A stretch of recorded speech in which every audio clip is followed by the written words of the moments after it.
Hello, everyone. Here we are in our module dealing with the early medieval period, and we are up in Scandinavia. That is Norway, Sweden, Denmark, region of Europe. And we are looking at a very special aesthetic sensibility of the Scandinavian, the Norse people, which we locate between 600 and 800 BC. Not BC, CE. It's late. And so between 600 and 800 Common Era, we see in the Norse, in these magnificent burial mounds that we have been so fortunate to discover well intact, a more remarkable aesthetic sensibility that is so distinct. Scholars have given it a special name that is Vendal, V-E-N-D-A-L.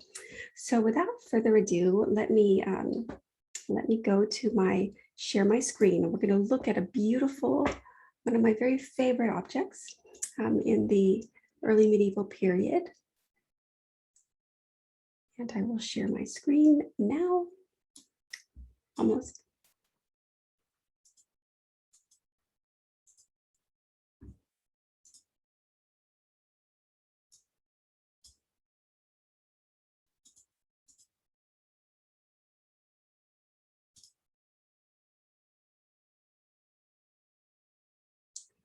So what we're looking at here is a fibula, F-I-B-U-L-A. It's spelled in the upper right corner of the slide here. A fibula is the name for a large pin, rather like a safety pin, but a very big, strong safety pin that is used to fasten garments. We see fibula all over the ancient world. The Romans used them, Byzantines, and they're in most, anytime you're in a collection of the ancient world, you're likely to come across this object, this beautiful, often decorative form that has a very important function, holding clothing in place. So this is a hawk. It's a Vendal hawk, is what we call it. Let me see if I can get a better way of pointing here.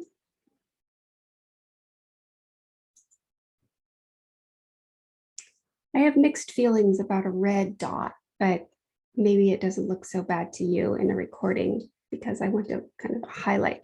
So what we have here is copper alloy. These are metal working people. This is consistent with the metalwork that we've seen of the much earlier Scythian people that our previous page, well, the first page of this module spent so much time on. And so what we're seeing here is another example, but in a very, very remarkable form of the exploration of the animal body, in this case, a winged animal, a hawk, as a site of exploration, and it's hard not to say design. So this twisting form, where these wings are in beautiful counterpoise with one another. In the Italian Renaissance, in the late period of the Italian Renaissance, a period called Mannerism, we have a phrase for when works of art have a flame-like twisting quality, and Mannerist artists aspired to this. It's called the figura serpentinata. Here, it's not an intentional quote of something that would occur much in the future, but there's a quality of a twisting, almost flame-like element here that gives this work a containment and a sense of motion that isn't just circular, like it's spiraling and circular, moving in a circle. So there's two kinds of fluid motions occurring simultaneously in this elegant work. And notice here is the leg of the hawk right here. Here is the tail. And on the tail are crayfish designs here.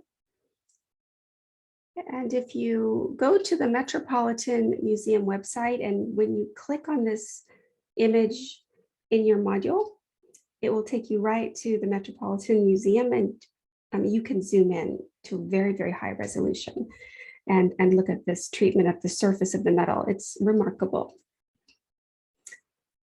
The artists are also thinking about decorative accents here. So this punched work running along here is creating a second elegant echo of the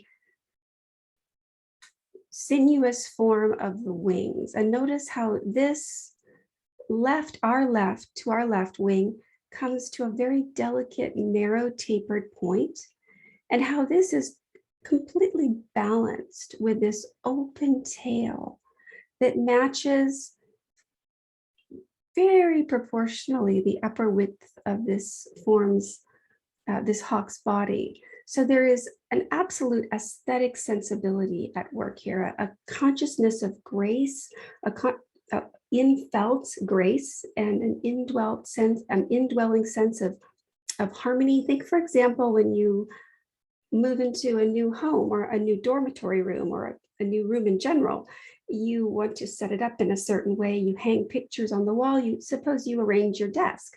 And there are ways that we arrange our mobile objects, whether they're pictures on a wall or objects on our desk or pillows on our bed, to use very simple examples, flowers in a vase, to use something more classic, where we feel it's out of balance. It's not quite harmonizing. And we may go very stiff and strict and rigid to create that balance, or we may be a little bit more organic about creating that balance, and at the end create this sense of harmony, and that no part here seems to overpower another part. And at the same time, there's this wonderful multiple kinds of spinning and spiraling motion. Also pay attention to the negative space here. This is a negative space running where we don't have the metal form, and the consciousness of what kind of shape that makes. Surely the artist was very aware of that. Here is the beak of the hawk curling around, the eye.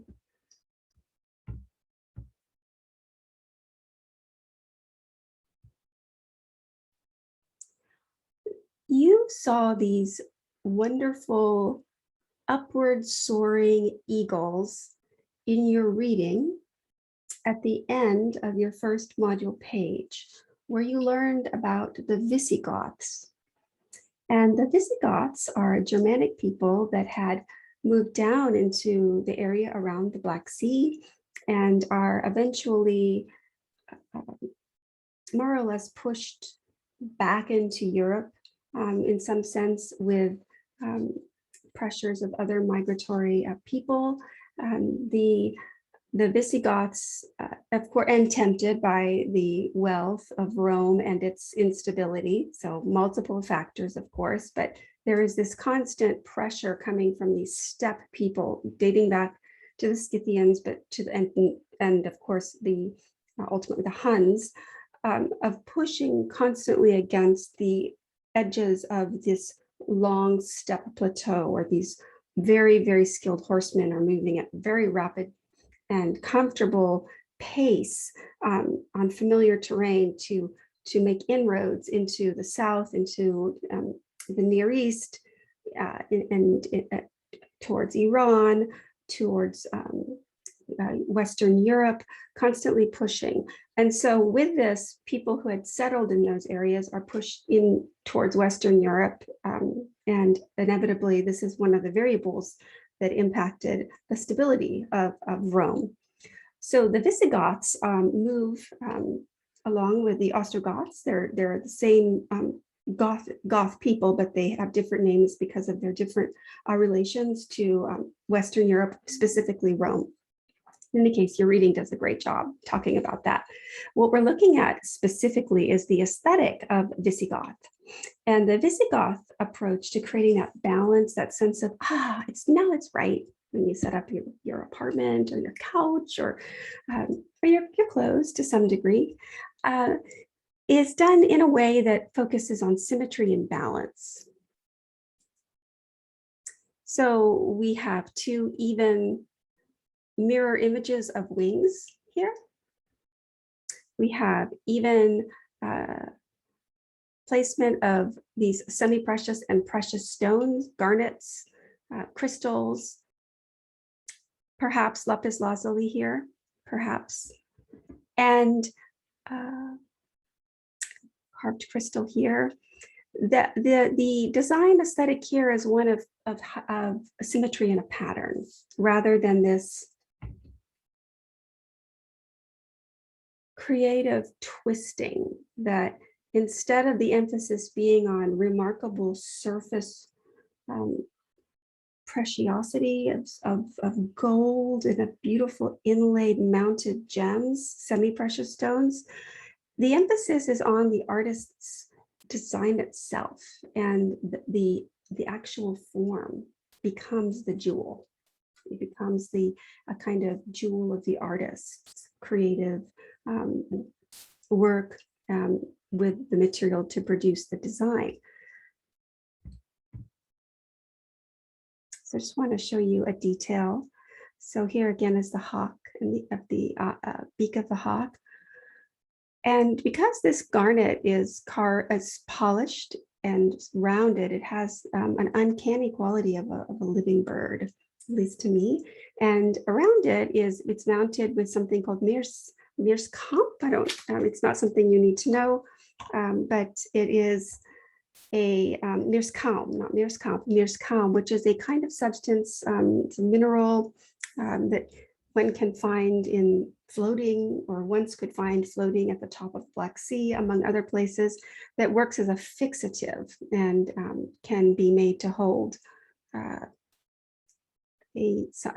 precious gem here lined with gold in place.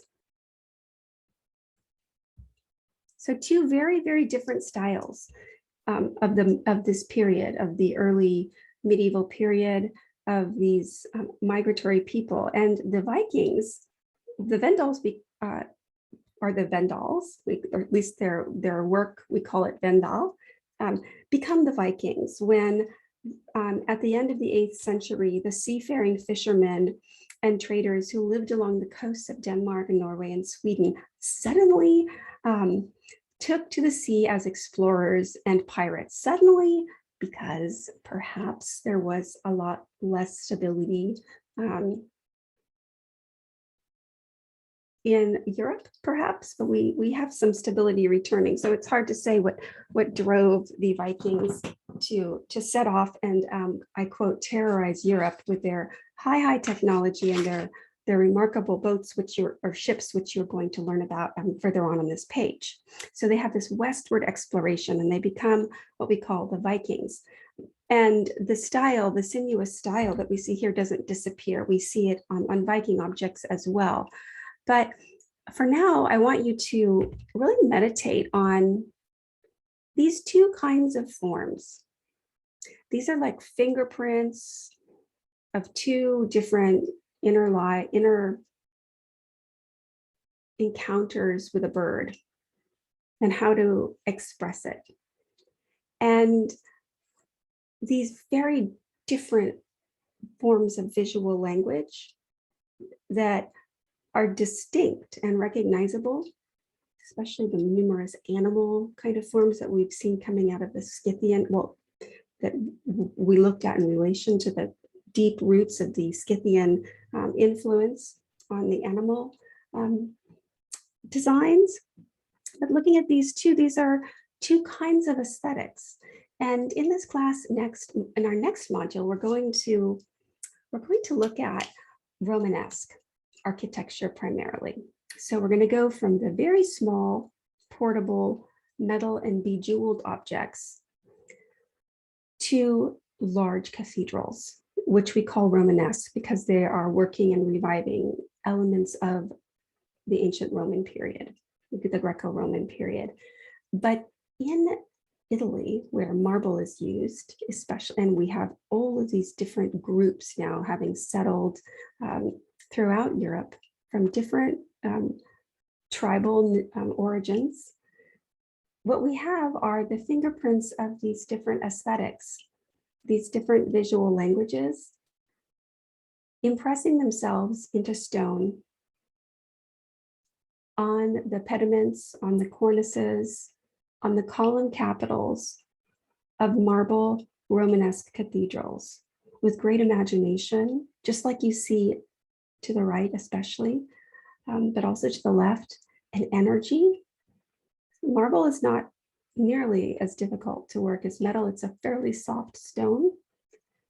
And as you have hopefully spent time in this module looking at these different kinds of aesthetics, these metal forms that we see in our coming out of the Scythian, the Visigoth, the Viking, the Anglo-Saxon, the Frankish, you will find that these forms are become like a recognizable, almost a visual language that appears, leaving its trace in cathedrals throughout Europe, but particularly the southern part of Europe. So it's important in this class not only to know what the early medieval period is, to know what the Viking versus the Vendal versus the Visigoth versus the Latin, Celtic, Anglo-Saxon, understanding what these are and how they relate to this migratory period in Europe, but not just migratory, a deep, deep culture that was relatively untouched by the Greco-Roman aesthetic that coexisted with Rome, that bursts into all of Europe and crosses with an older aesthetic and with one another and with Christianity. And so it's this vital combination of aesthetics, and they manifest themselves on Romanesque cathedrals in the most vivid and recognizable of ways.